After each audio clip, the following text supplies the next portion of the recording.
Hello, I'm John Grom, and welcome to our 238th Right and Left Discussion Forum.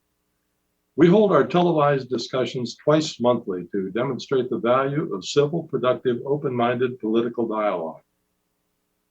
Today, our panel will discuss the constant barrage of deception we're exposed to from politics, advertising, media, and others.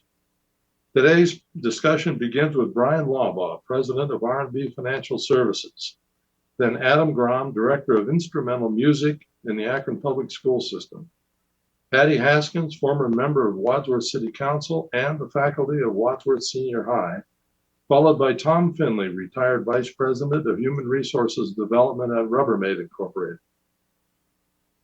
Bryan, it seems that at every turn, someone is trying to make us believe something that's simply not true. From the way the legislators name the bills they pass, the way biased media delivers the news, the truth emerges only when it's convenient, profitable, popular, or by accident. Bryan, are we at a point where we can't accept anything we hear? Well, you need to be very careful as to what you, ingest as media, what you consume, where you get it from.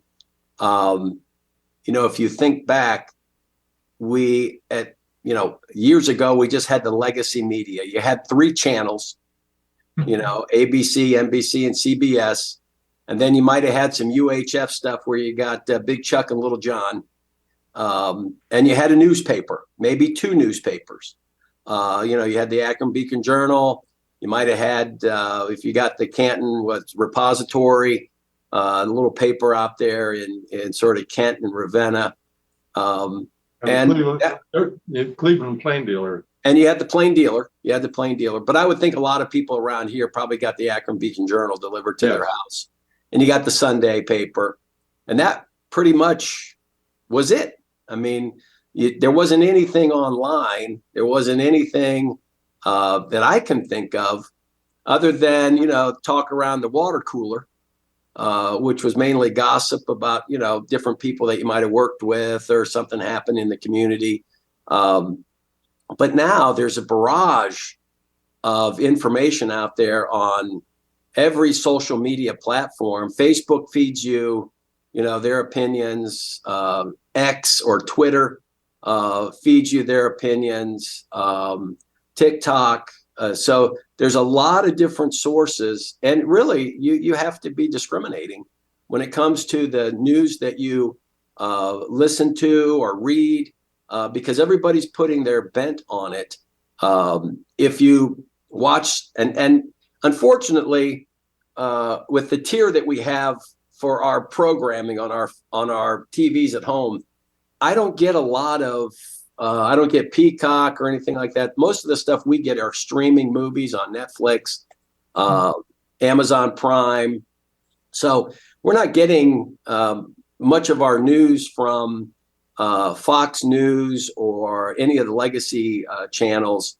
So, we sort of pick and choose what we read and what we listen to, what we watch. A lot of it's just local. But yeah, you can be. There's a lot of different ways that they package the news, and really, unfortunately, they're just looking for clicks now. If you go on and you see an article and you click on it and you realize it's really not what you were looking for, so you have to be attentive to what you're actually watching and listening to. I try to listen to a variety of podcasts that deal with current events. Also, I'll tune into some of the latest, online programming that you can get that talk about current events. But yeah, you're right. I mean, it can be very, very deceptive, and they've learned how to, capture you for that 30 or 45 seconds. And really, that's all they're looking for, in my opinion. So do you tend to fish around and find something you can believe? Is that, do I hear you? Yeah. I don't subscribe to any of the legacy media. I do watch it sometimes. I'll watch MSNBC. I watch a little bit of Fox, and you know, CNN. If I'm sitting in an airport and I'm forced to watch CNN, I'll watch it. But I really find it, it lacks a lot of credibility from how they damaged their brand over the years. And the same is true with Fox. I mean, I struggle with some of the folks that they have on there, and it's hard to believe. And I guess I'm sort of an optimist. I really don't think things are burning down. And I struggle with that narrative that everything is now in crisis mode. And so, yeah, I don't watch any one particular channel, or I don't even get the Beacon Journal anymore. I don't either. Yeah. I decided if I want to do it, I do it online. So yeah, I don't get it delivered. So, Adam, what's your view on this topic?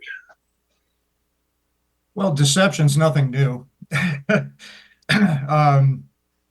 If we're talking about newspapers, historically, newspapers were the opinion setter for people, and the Hearst newspaper corporation, he used to pride himself on his ability to form public opinion based on what the headlines were. Yeah. I think probably the biggest difference now compared to, let's say, 100 or 120 years ago is the public is more literate than they used to be. So it used to be if you could read, you read the newspaper. If you couldn't read, you just depended on what your neighbors told you, what your discussions were at work, or if a politician or some influential person came around and spoke in your community, you formed your opinion that way. I think the biggest difference now is the proliferation of media types. Like Bryan said, you've got TikTok, you've got all the different streaming platforms. Everybody has an opinion. And you're absolutely right. You do need to be pretty discriminating. It's too easy to find a media platform that agrees with you, or that they discuss topics and have opinions that you agree with. And I think it is important to kind of challenge yourself when you're consuming news. I used to put myself through this little test where I would watch CNN, and then just for kicks and giggles, I'd go over to Fox and find out, okay, what are they saying that's the same? And what are they saying that's in contradiction to each other? And you could pretty much anticipate what was going to be in contradiction, but I thought it was interesting to compare what they said that was the same. I personally tend to lean on articles that I can pick up online from Reuters, NPR, some of these platforms that are just kind of, they report news, and they leave your opinion up to you. But none of this is anything new. If we're talking deception and advertising, that's kind of the whole point of advertising. Rarely does anybody advertise their product with the idea of letting somebody figure out if it's a valuable product. You're trying to convince somebody that they want to buy your product. So, I think you have to have a pretty strong ethical mooring to be able to not be deceptive when you're advertising. Yeah, I recognize that for medications that are advertised on television, that they're absolutely required by the truth in advertising laws to let you know in very fine print or spoken rather rapidly at the end of the commercial that this may cause your arms to fall off or something like that. Right. But I like the one that says, if you start bleeding from your ears and eyes, stop taking this and dial 911. Yeah. Or if you die in your sleep, don't bother getting up. Yeah. Okay, Patty, what are your thoughts? Adam is right. This type of influence has been going on for many, many years. There's a great movie tonight on TCM, Citizen Kane. I'm sure all of you have seen it before, but Orson Welles plays John Foster Kane, and he runs a newspaper, and he uses that newspaper to influence the public. And he has a great speech during the movie in which he tells them that basically the people will think what I want them to think. He promotes his wife as an opera singer by making, he wants all of the reviews of her to be great, and even though she was terrible, they was going to promote her that way. And this movie was made 1940, 1941, something like that. So yeah, as he said, this has been going on for many years. I like Bryan. I do watch a lot of different stations. I like to see, because I know that there is a bent. I know that there is a bias with too many of the news stations now. And you have to kind of listen to both of them and kind of come to the truth somewhere in the middle. The biggest crime I think that is committed, though, is the crime of omission. That when a report is given on a particular issue, no matter what it is, on either side, they leave out certain facts that might not support their case. So instead of giving a broad examination of an issue and telling both sides, they only tell the one side and the facts that will help them, so that you get a biased, not necessarily, they may not even lie about anything, but because they've omitted other facts, it becomes a lie of omission in that particular case. One of the things we have to be concerned about now, however, is even when you see something with your own eyes or hear it with your own ears, you can't necessarily believe it. I mean, they have cases now where they can take, it's some type of cloning that they do, where they take the individual and they will take various speeches that person has made over the years, take out the words, and they can make you say anything you want to say them to say. I mean, you could publish and you could put online Joe Biden saying, "I'm horrible, vote for Donald Trump." And it would look and feel real. And you have to be able to tell, unfortunately, you can't, what is real and what isn't. I think trying to listen to as many different news stations as you can and looking for that extra information is important. Try to stay with reputable news stations. Don't, just read the comments on a YouTube article or on Twitter or something like that, or Truth Social, and decide, oh, well, that's the God's honest truth because Joe Smith in Punxsutawney, Pennsylvania said this was true. You can't listen to that. You need to research things and be an informed voter, an informed citizen. John, you mentioned ads. Ads are terrible now, but they get away with a lot because of what they call puffing. You can sell it. I'm sorry, they call it what? Puffing. Puffing? Puffing. Yeah, like Puff the Magic Dragon. Oh, okay. Gotcha. Yeah. It's like if you're selling a car to somebody, used car, you can say it runs great and it looks good, and it may not, but that's called puffing, and you're allowed to do that. You're not? Oh. So you have to, when you purchase an item, you have to be aware of what you're buying, and you have to look into it, and, don't go by the ads. John, you also, mentioned the drug things. For me, it's like I'm looking at all the side effects to some of these drugs, and I'm thinking, hey, the disease wasn't as bad as the side effects. Why would I ever take this? So, that's where I am on all this. Tom, you're probably not old enough to remember when we only had 3 channels, are you? He remembers Dumont. No. I remember we didn't have any. Yeah, me too. Yeah. Yeah. Anyway, what are your thoughts on this topic, Tom? Well, like it has always been, you have to be careful what you're listening to and believing in. That hasn't changed. It's only gotten more difficult with the wide variety of reporting which we now have. I think that most stations are trying to do the right thing while they stay competitive, and that's really there's a bit of discourse in that whole statement, but it's true. It's a competitive thing that we're listening to, and so they're selling, and we've got to keep that in mind. So consequently, I listen to as a broad a base as I can on and connect the dots, if you will. What do I hear that's the same from the various stations and so forth? So you have to analyze this not in a skeptical way, but because people are reporting it from a different point of view.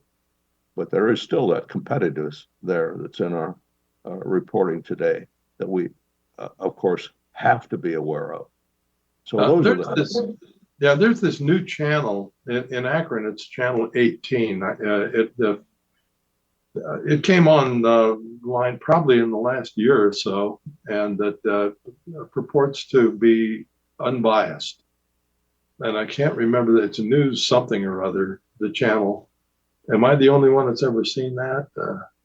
You get it online, not on cable.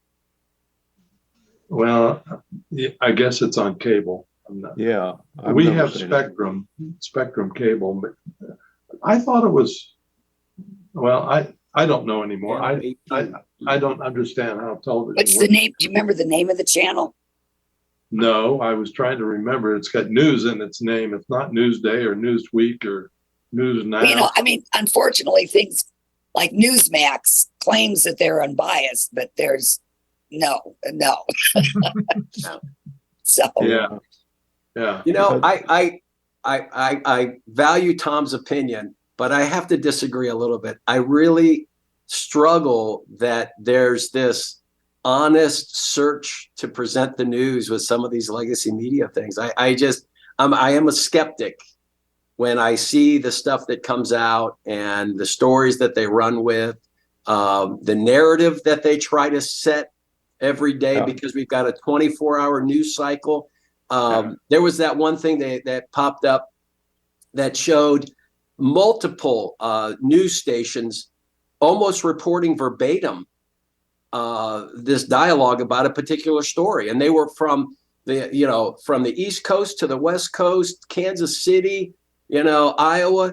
They were all the talking heads were saying the same things, and I really wonder about that. That to me is a little Orwellian, that all of a sudden the narrative and a story goes out. Now maybe they're owned by the same conglomerate and they get their news. This is what we're pushing today. But in my business, everybody used to joke about the folks that worked at the big wirehouses, the Morgan Stanleys, the Dean Witters, and all that stuff, that they got their marching orders that day. We're selling and buying this particular stock. This is the story today. Everybody's going to buy this today. And I see that happening with our news. And it's troubling. I'd like to be able to tune in. I used to watch CNN thinking that was a credible source. And then all of a sudden it goes kind of off the rails. And, I struggle sometimes with what's presented as news and what's really not. I think CNN started that way. Ted Turner had the idea or the vision. Pardon me? Yes. No, you're right. Yeah. He had a vision to have an unbiased news network, but he presented himself as a conservative in the beginning. Then he married Jane Fonda and changed his mind, I guess. But Bryan, when you talk about that, I saw a report not long ago, and it was on all of the stations that are owned by Rupert Murdoch, although I believe he stepped down. I don't know if Lachlan has taken over or what, but they have all of the stations that are owned by them get their marching orders from Fox. So they are told, even on your local news, like when you watch Channel 8, they're going to have to follow the script that was put out. And there are certain topics that they are required to cover, and they are given a script. So even those local reporters can't go out on their own and say something different. And then they showed the clips all over the country, showing how that one Yeah. clip was Yeah. exactly the same wording. Yeah. And this is not just the right wing media, the left wing media, Yeah. I'm sure, does exactly the same thing. Mhm. Yeah. So, Well, who I reports just, on local news anymore? I mean, some people key say, "Oh, word- you got to read the high school newspaper, the Bruin, to get your news." I'm like, what? Well, the word here is competitive. The news that we're getting is very competitive, and that says it all. Therefore, it's distorted, and the list goes on. So, in order to get the news, you're not going to get the news. You're going to get this competition that's among the various news networks. And that's why you have, for example, a Tucker Carlson was on Fox, was lying constantly. Yes. And I think even those on the right would have to agree with that he was horrible, but he was such a big ratings person Yeah. that Fox kept him on for years. They did the same thing with Glenn Beck. Now, fortunately, they got to the point where they got rid of them, but then they just pop up on another station somewhere. Yeah. When you talk about that's my point on the word competition. Yes. Our all news about media ratings. Yeah. is very Right. Well, competitive. when they drop them is when their sponsors say, "Hey, listen, we can't advertise on your show anymore because of what this person has said," and then they drop them. But and unfortunately, it's not just the news stations; it's also our political leaders. You listen to their. I listened to Trump's interview last night with Shannon Breen, and I can't think of his name, but I heard his answers to a lot of questions. He has said directly the opposite at not just one, but many different rallies. Now, which Donald Trump do you believe? The one that spoke last night or the one who's speaking at his rallies? The one that you like. Yeah, exactly. Actually, People tend to, it's like he said last night, "Oh, I'm not going to do any retribution. I'm going to be too busy for retribution." I That heard guy, that. no, he will be. And he'll just change his mind tomorrow. That he did that just to bring over some people that thought, well, I want him just to tone it down and bring us together. So he tones it down for an hour, and tomorrow he'll be saying something completely different. Well, and I think we're all in agreement of that there's a problem, and in all the different formats the problem appears in. My question is, what do we do about it? We've described what we personally do about it, how we approach trying to navigate deception, but maybe it's just the educator in me thinking, okay, you got to move forward and you've got to think of the future. We have our own opinions, we have our own techniques, but what do you do to improve the situation? Adam, I think it's so damn complicated that we from everywhere you turn, social media, the big time news networks and newspapers, and like Patty said, they're all competing for ratings and advertising dollars. But I'm also concerned about our legislatures, both the state and federal government, the way they name bills. They're purposely deceiving us on what the bill really does. I tried the other day to do something about the do not call list. I don't know if you Good luck with that. Yeah, good luck. I've signed up 4 times. Me too. Yeah. I still get it. I called my congressman's office and I talked to a young man first. He said, "Oh, sir, we'll take care of that right away. You don't have to worry about that anymore. You won't get any more of these calls." Well, they kept coming. Then I called the office again and I talked to somebody different. And she said, "Oh, it doesn't mean a damn thing. It doesn't work." And so, but they still get on the website, put in the Do Not Cult registry, and you'll get this tremendous information about how effective it is. But I think about the recently the Inflation Reduction Act. How's that? That's what I was thinking of. Yeah. Yeah, and I think that probably one of the best bills ever was Bill Clinton's ending welfare as we know it. That has really worked to the point where people have to, in order to qualify for certain welfare programs, they have to have a job or be going to school or do something. But it has ended welfare as we knew it in the Johnson era, which was terrible. The Great Society, the what do you call it? The ending poverty is what did he call that bill that included the age of children? Yeah, I don't remember. I I think part of the solution is we have to. Oh, excuse me, war on poverty. War on poverty.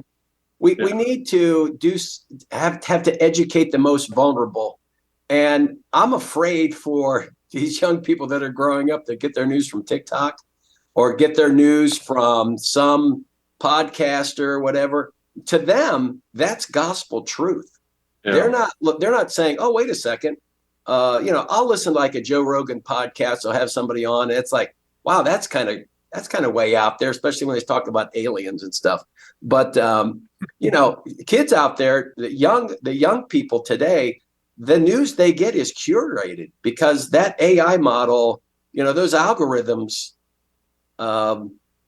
it's kind of scary when I look up something online, all of a sudden it starts showing up on my Instagram feed, about hiking shoes and all that kind of stuff. It's like, wow, I just did that, Yeah.